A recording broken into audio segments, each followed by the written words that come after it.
Well, welcome back to another episode of Stand on Guard. I'm your host, David Krayden.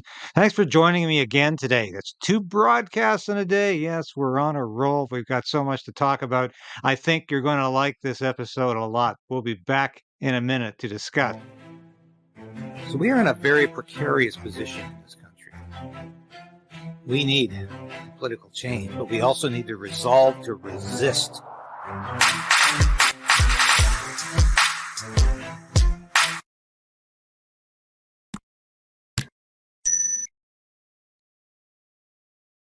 So what's happening with Pierre Poilievre today?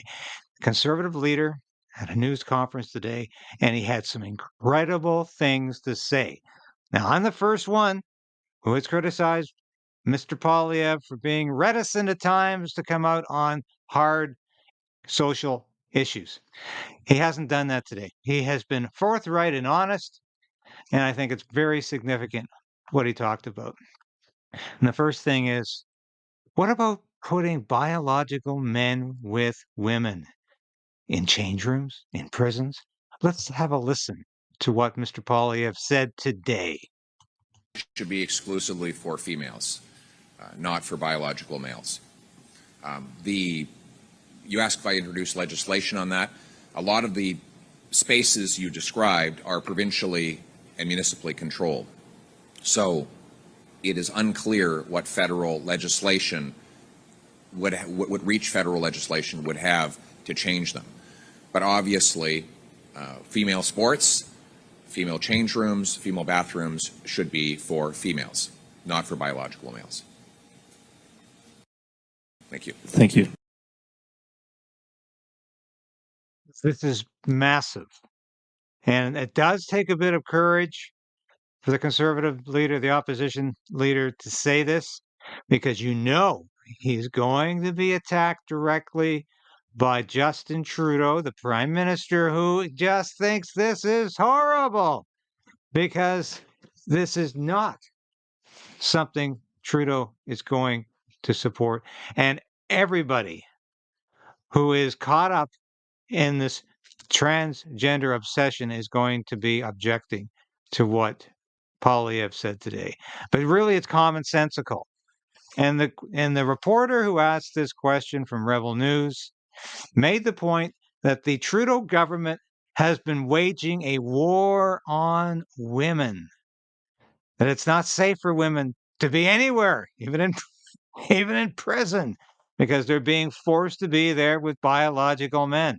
And this has been going on everywhere, at women's shelters, at gymnasiums, at change rooms. And Dave Menzies, who asked the question, has been covering a case in Southern Ontario where there's a 50-year-old biological male insisting upon changing with little girls at a pool, a municipal pool. Now, I think Poilievre is right in saying that there's not going to be blanket federal legislation that's going to be a cure-all, that's going to make this all go away. And I don't think he's copping out by any means by saying that. He's being honest. And he's being frank. This is not going to be easy to overcome. But the prime minister of this country needs to exercise moral leadership, which is something Justin Trudeau has never been able to do. He simply caves to identity politics. And he is always out there fighting for extremist positions. He's always out there against parents. These parents who don't want their children changing their clothes and undressing with a 50-year-old biological male in the room with them. So this was a massive announcement today from the leader of the official opposition. Good for him. Last week, he came out against puberty blockers for those under 17. Another case of coming out with a common sense position. He's always saying the Conservative Party is adopting common sense positions. I have been reluctant at times to accept that, but I agree with him here. And no, I'm not saying he's the only political leader saying that. I know Maxime Bernier, the leader of the People's Party of Canada, has said it earlier and he said it louder. And I give Maxine credit for that too.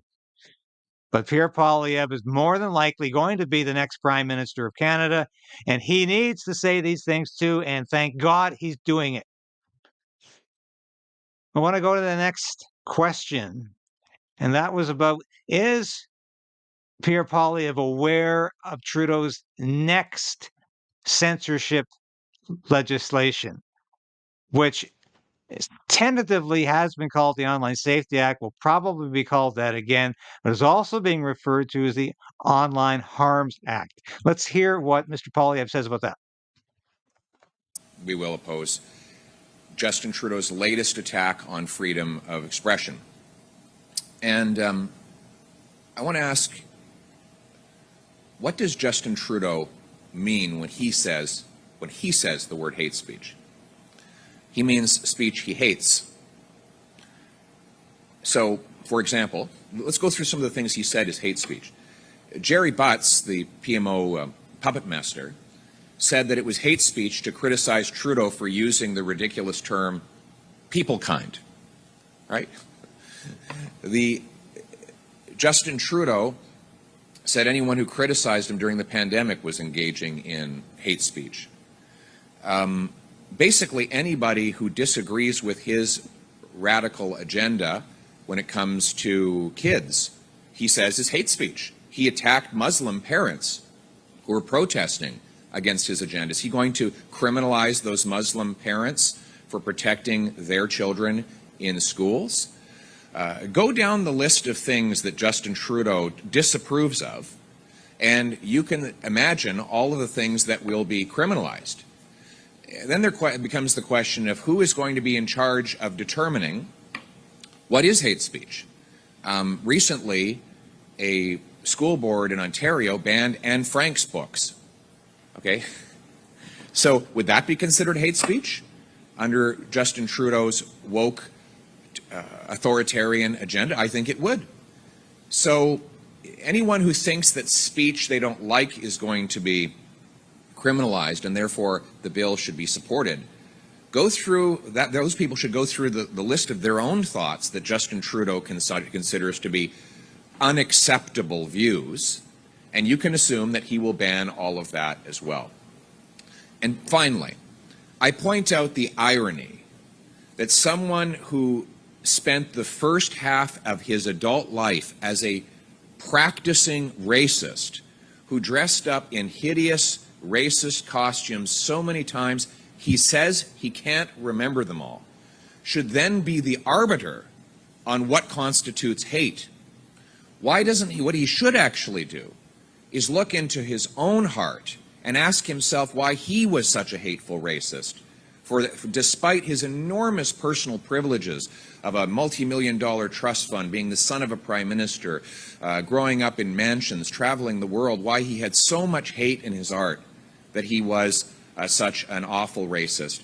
And what he should do is actually explain where that ugliness came from, and maybe in that way, rather than through coercion, he could help us all in the fight against real hate. Thank you.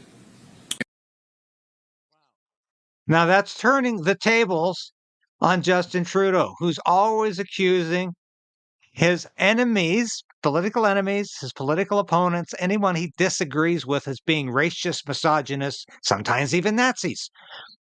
But Pierre Poilievre has made it quite clear here. Trudeau is the one who's exercised racist behavior, racist activity for most of his adult life. Yes, Mr. Blackface performer, a gifted blackface performer who really seems to think this was his second career for a large part of his life. And as Poilievre says, no, he can't remember how many times he did it, how many videos are still out there not being displayed or shown. Yes, Justin Trudeau is the one with the race problems. And Justin Trudeau is the one who seems to want to go after everybody else but himself, as usual. As usual. So this is very significant what Pierre Poilievre is saying here, because he is saying the Conservative Party is not going to criminalize speech, because hate speech can mean anything you want it to mean. And it will mean anything Justin Trudeau says it means. The Online Safety Act, which is coming our way, it may be called the Online Harm Act. I don't know yet. It hasn't been introduced. It was previously introduced as the Online Safety Act. And that's probably how it's going to be reintroduced, just like it was recently passed in the United Kingdom. And what does it do? It bans disinformation, misinformation, and malinformation. Anything that the government disagrees with. And it criminalizes so-called hate speech even further, specifically on the internet. The problem is it doesn't define any of these concepts. It just leaves it up to the discretion of the government. And where is this occurring? All over the world, literally, as I speak. Canada is continuing to make the adjustments to its censorship trilogy. We had C11, C18, and the next C something or other is coming with the Online Safety Act or the Online Harm Act. United States has got the Restrict Act. Great Britain, the Online Safety Bill has passed. European Union has passed the Digital Services Act. Australia has passed its Online Safety Act. Yes, it's out there. And this is a clear and present danger to all of us who are on the internet as independent journalists, but it's also a clear and present threat to all of us as Canadians who value, who treasure, who have a meaningful relationship with our free speech and think that's a cornerstone of democracy, a foundation of Canadian democratic life, of our liberty. That can be taken away from us from a hypocrite like Justin Trudeau, who's been a racist in his behavior his entire life, but yet calls everybody else a racist but himself because he feeds off identity politics. Is there a larger issue here? Is there a larger agenda? Yes, you saw where it's happening in democratic countries around the world. Is there a global agenda here that Trudeau isn't even talking about? You bet there is. And if you haven't watched this entire interview, here's something you really need to see. Watch this. Is driven by the EU Digital Services Act, and NATO being the sort of military arm of the EU. This is going to be the main tool that will be used to try to force Elon to censor like the other major platforms. Those censorship standards are being teed up with the EU's joint partnership with groups like NewsGuard. You know, we've talked about NewsGuard as Michael V. Hayden on its board, former head of the CIA, NSA, four-star general. It has Anders Fogh Rasmussen on its board, the former head of NATO, Tom Ridge, the former head of DHS, Rick Stengel, the former head of the Global Engagement Center at the State Department.